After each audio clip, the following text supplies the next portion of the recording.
اور کچھ چاہیے آپ کو، اس کو عربی میں کہا جاتا ہے طوی شی ثانی، طوی شی ثانی۔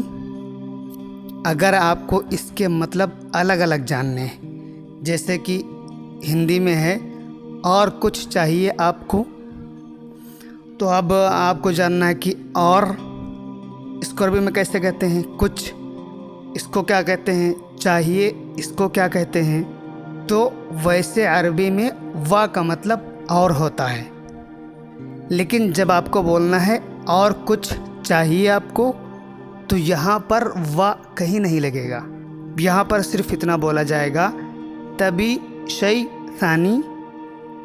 اب الگ الگ حروف کے مطلب اس طرح ہوں گے۔ طوی کا مطلب ہوتا ہے تم کو چاہیے، شی کا مطلب کچھ، ثانی کا مطلب دوسرا ہوتا ہے، لیکن یہاں پر ثانی کا مطلب اور بن جائے گا۔ اس طرح ہوگا طوی شی، آپ کو کچھ چاہیے، ثانی اور، اب یہ عربی میں اور بعد میں لگ رہا ہے، لیکن جب بولو گے تو اس طرح ہو جائے گا، اور کچھ چاہیے آپ کو، طوی شی ثانی۔ ٹھیک، تو مجھے امید ہے آپ کو سمجھ میں آ گیا ہوگا۔